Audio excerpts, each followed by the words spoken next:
Hello friends, today we are going to discuss a very interesting issue. A student of mine, Anurag, has sent me a WhatsApp message. A woman from Vellore, Sneha, she has got a no caste, no religion certificate on 5th of February, means last week only. Last month there was a news that Punjab and Haryana High Court annulled Sapinda marriage. Sapinda means same Gotra, you can say. The wars of two brothers, they married, and that is as per Hindu system.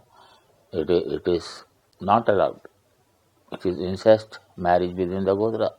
But this was too close otherwise also. And today itself, there is a news in the Supreme Court, in the Hindustan Times, a judgment yesterday by the Supreme Court. Society must learn to accept intercaste, interfaith marriages. Yesterday it happened.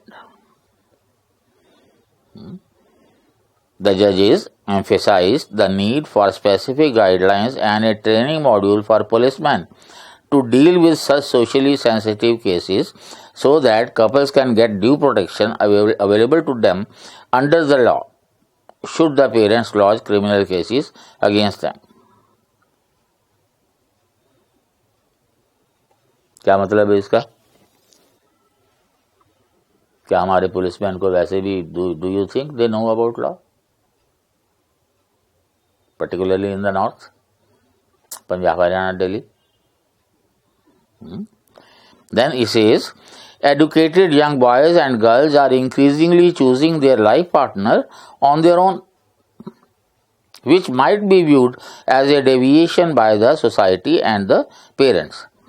But the police authorities were duty bound to keep such couples out of harm's way if there was no violation of law. Definitely there was a case in which they gave that judgment. A girl from Karnataka and a boy from UP, they got married. And more often it is the girl's parents only who file a suit. And the charge was that the girl was to produce herself before a police station in that area, but she didn't turn up. The lady had said that I can give evidence anywhere else, because she felt that if he went there, then she will be harmed. We don't have to read between the lines. We know the posture of police. We know the way how they behave. वो जो ही पहुंचती वहाँ घर वालों के हवाले कर दिया जाता, फिर घर वालों का टॉर्चर होता. This is the common practice, intercaste marriage. Many of my students also keep asking me about what are my views about intercaste marriage. But before that, if we talk about Sapinda marriage, you have the symbols you already know. This is male and female. The two are married. They have a son and a daughter. They are also married. So this is your cousin marriage. A man marrying his mother's sister's daughter. And this is two brothers, and they have a son and a daughter. They marry. This was the marriage that was annulled by Punjab and Haryana High Court.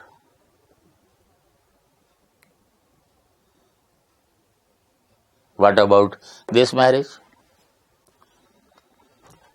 No single rule is there.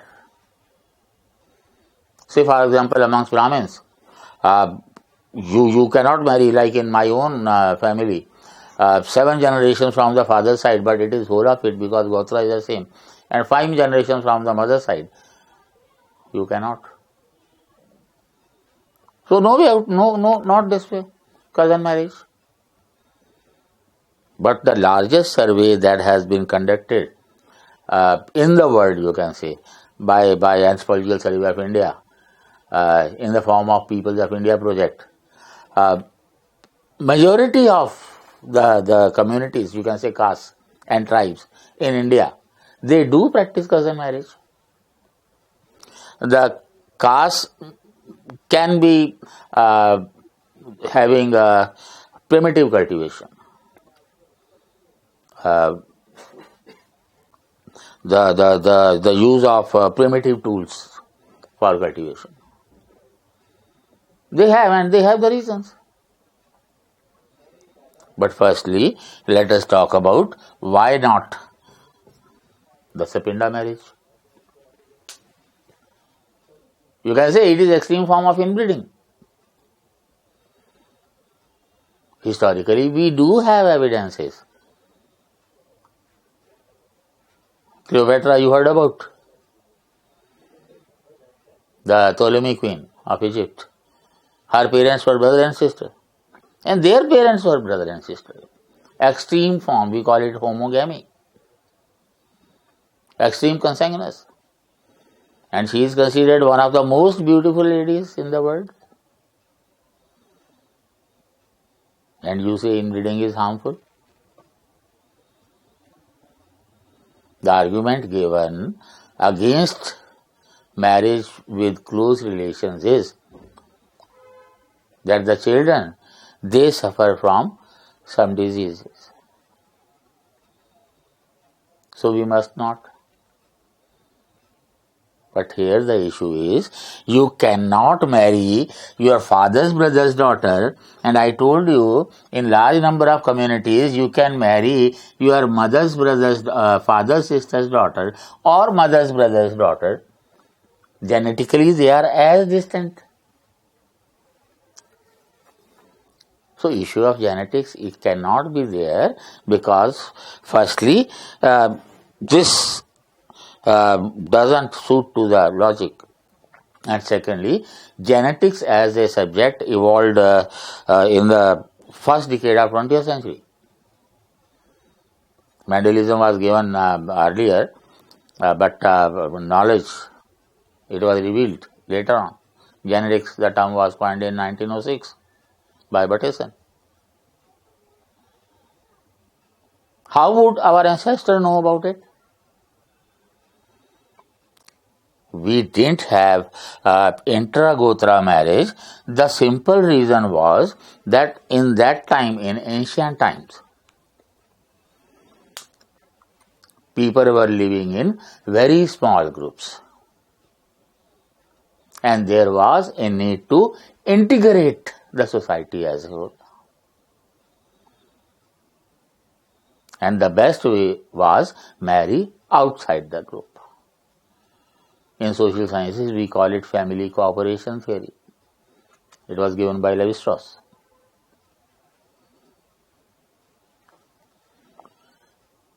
So in the beginning, but there were only 18 Gotras. Today you have thousands of them. If we talk only about those 18 Gotras, and if you talk about the Indian population as a whole, 138 crores or so, then on an average, randomly, how much one Gotra would have? Crores of them. And how many generations have passed in the last, say, 2000 years? At least average lifespan you can take as 20 or so, 25 or so. So 150 to 200 generations have passed. Will you still call it inbreeding? Logic is highly irrational. I do not deny that harmful genes do express. Actually, there are certain genes which we call as recessive and which are harmful. and when recessive they become a pair, they express themselves. I don't want to go in the technicalities of genetics. Commoners may not understand. Then, of course, but why don't you look at the other way? If a person is suffering from some serious disease, obviously he is not going to get married. So his genes will die with him only. So the population would be having lesser number of harmful genes that way. If you go by this logic, if you remember, our farmers, they have been producing crops in what we call pure varieties. In Chhattisgarh, I know about more than 80 varieties of rice. Indian varieties, not hybrid ones. Yield may be less, but quality is much more than all these varieties even that we export. Indian cows, the ones with hoof, all others are hybrids. Their milk is really medicinal, unlike the others. So inbreeding is harmful or not, that depends on which issue you are talking about. In general, inbreeding is not harmful. But marrying within the very close relationship, that may harm the interests of the society. That may reduce genetic variability to an extent that in future may become harmful. Fine? So the logic which is given by the caste panchayat, say Haryana's Khap panchayats and Western UP also, don't marry within the Khap, they are brother and sister. That way all of us are brother and sister only. You have to put a limit where you can and where you cannot. And that limit is decided by that social group depending on the needs of that particular social group. But this kind of marriage would definitely be not there, because that will restrict the size of your social group to almost say 20, 30, 40. That may be the cause of elimination of that group. But otherwise, in general, inbreeding is not harmful. If it is, then why this you cannot marry and this you can?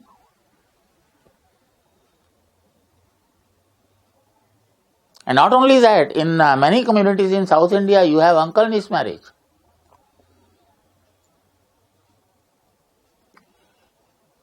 Fine. In some communities, you have half-sibling marriage. In our communities, this is not allowed, but in many Muslim communities, it is. And this genetically is no different.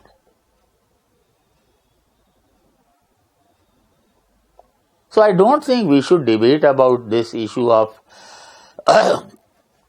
inbreeding, whether it is harmful or not.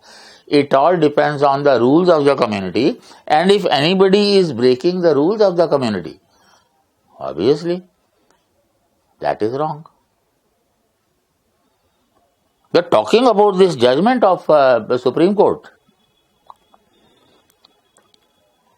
The people should promote intercaste marriage. People should support intercaste marriage.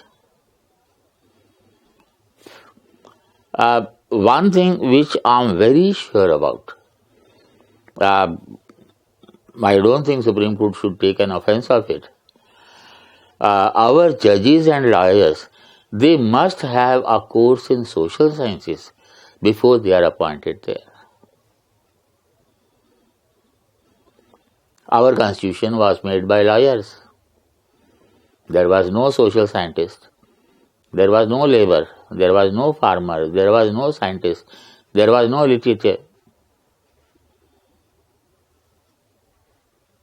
And people who belong to a particular discipline, they have the same kind of mindset.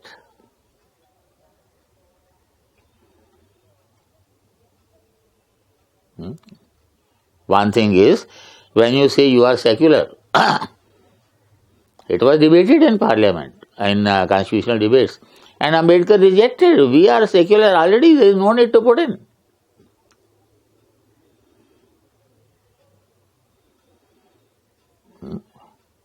Now when it has been put in, socialist secular, when a country is secular, then all communities are equal. Then where is the question of minority or majority? Why should you have minority commission then? You have a number of categories, social and religious and linguistic minorities. Anyway, that is a different thing. But society is not governed by law. Always remember, law is there to help the society to maintain order, not the other way around. You make a law and society doesn't accept, then what? Could the Supreme Court enforce its decision on Dahi Handi, on Jallikattu, on Khaps? Forget about it. Just talk about the dowry. We stopped dowry how many decades ago? And how many marriages are performed even today without dowry? And those who don't give dowry or take dowry, is it because of the fear of law? It is all personal ethics. I'm one of them.